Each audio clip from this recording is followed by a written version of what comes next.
متاع قلیل، فائدہ ہے تھوڑی دیر کا.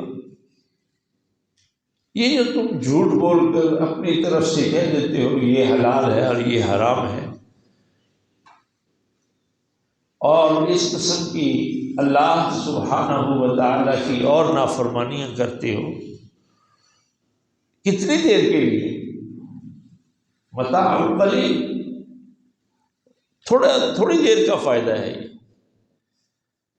پھر آگے وَلَهُمْ عَذَابٌ أَلِيمٌ، اگلے جہان پھر ان کے لیے جوتیاں ہی جوتیاں ہیں. فائدہ تھوڑی دیر کا، اور عقل مند آدمی تو ایسا سودا نہیں کرتا کہ اسے تھوڑی دیر کا فائدہ ہو اور پھر بعد میں اسی کو بھگتنا پڑے، اسے پے بیک کرنا پڑے. عقل مند آدمی نہیں یہ سودا کرتا، وہ یہ تجارت کرتا ہی نہیں. اس لیے اللہ سبحانہ و تعالیٰ نے بہت سی جگہوں پر اس کا ذکر کیا. انسانوں کی نافرمانیوں کا ذکر کرنے کے بعد کہا کتنی دیر کا یہ فائدہ ہے. سورۃ المرسلات میں فرمایا کلوا وتمتعوا قلیلا، تھوڑی دیر کا فائدہ ہے، کھا پی مزے کر. کلوا وتمتعوا، کھاؤ اور فائدہ اٹھاؤ. قلیلا، تھوڑی دیر کے لیے. اللہ اکبر. ایسے ہی سورۃ الزمر میں فرمایا اللہ قل تمتع بکفرک قلیلا،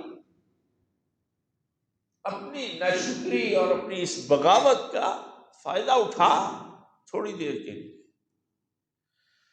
وہ تھوڑی دیر 10 سال ہوں گے، 15 سال ہوں گے، 20 سال ہوں گے، 50 سال بھی ہوں، 100 سال بھی ہو، وہ تھوڑی دیر ہی ہے آخرت کے مقابلے اور نہ ختم ہونے والے عذاب کے مقابلے. وہ تو اسے 1 منٹ لگے گا، ایسے محسوس ہوگا کہ میں نے صرف 1-2 گھنٹے، 1-2 منٹ یا 1 دن کے لیے اپنی کوئی بے وقوفی جو حماقت کرتی تھی اس کا 1 دن کے لیے مجھے فائدہ ہو، اور اب وہ وقت ختم ہی نہیں ہو رہا.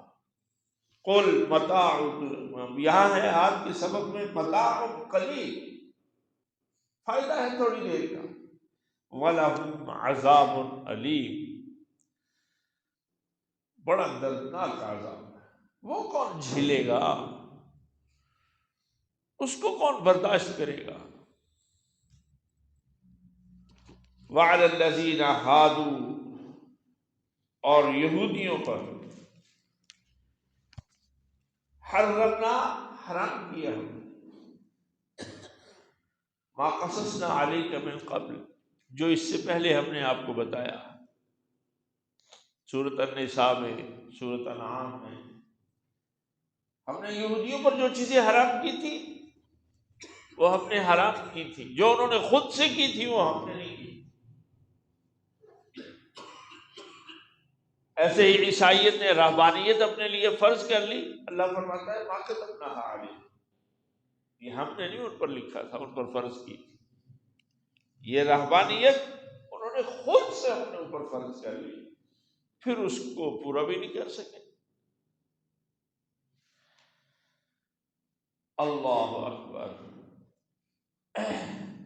وما ظلمناہم، ہم نے ان پر ظلم نہیں کیا تھا کہ جو چیزیں ان کے فائدے کی تھی ہم نے وہ ان پر حرام کر دی ہو، ایسا نہیں تھا.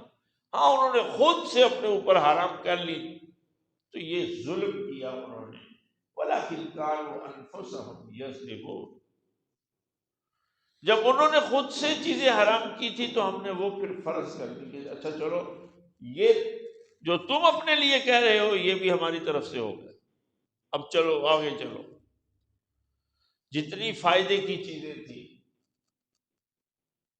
انہوں نے خاصی ساری اپنے اوپر یہودیوں نے خام خاص سے حرام کر لی. اللہ فرماتا ہے آگے چلو. وما ظلمناہم، یہ ہم نے ظلم نہیں کیا. ایسے ہی آج اگر کوئی یہ کہے کہ یہ چیز حرام کیوں ہے، یہ بڑے فائدے کی ہے، تو نہیں ہو سکتا کہ ہم اللہ کو بتائیں کہ ہمارے فائدے کی چیز کیا ہے۔ اللہ نے شراب حرام کر دی تو حرام ہے، اس میں اب خیر نہیں ہے، جو تھوڑی بہت خیر تھی وہ بھی اللہ نے بیان کی، فرمایا اس کا نقصان زیادہ ہے اس کے فائدے سے۔ اور نقصان کیا ہے؟ یہ گناہ ہے، اللہ کی نافرمانی، اور تم ایمان والے ہو، اور ایمان والا تو اللہ کی نافرمانی سے دور رہتا ہے۔ وما ظلمناہم، ہم نے ظلم نہیں کیا ان انسانوں پر کہ جو چیزیں ان کے فائدے کی ہوں ہم نے وہ بھی حرام کر دی، ولکن کانوا انفسہم یظلمون، یہ اپنے آپ پر خود ظلم کرتے ہیں۔ نماز نہیں پڑھتے تو ظلم کرتے ہیں، ان کو روزہ رکھنا مشکل ہے تو ظلم کرتے ہیں۔ صحت مند آدمی وہ روزہ نہیں رکھ رہا، کیوں نہیں رکھ رہا؟ عذر پھر اس کے سنے کیا کیا وہ بیان کرے گا۔ اور اللہ کیا فرماتا ہے؟ اللہ فرماتا ہے یہ اپنے آپ پہ ظلم کر۔ ثم ان ربک، پھر بے شک آپ کا رب، للذین، ان کے لیے، عملوا السوء، جنہوں نے عمل کیے، السوء برے، بجہالت،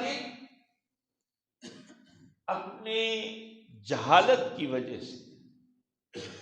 جہالت دو طرح کی ہے،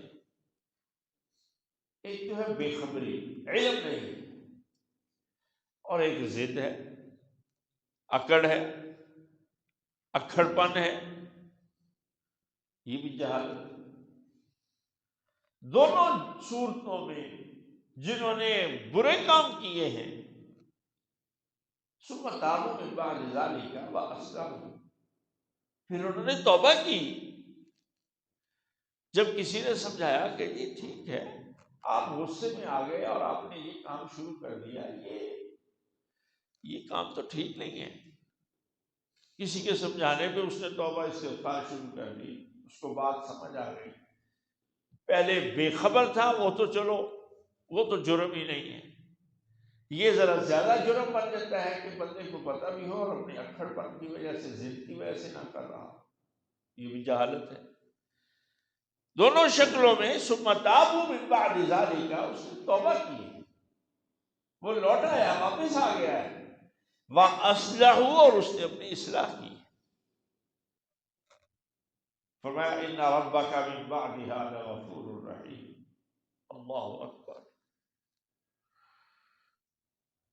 اللہ اکبر، کتنا بڑا اللہ کا انعام ہے اس شخص پر کہ جو رب کی طرف آنا چاہے تو اللہ کہے آ میرے دروازے کھلے ہیں، رحمت اور مغفرت اور بخششوں کے اور برکتوں کے ساتھ میں تیرا انتظار کر رہا ہوں۔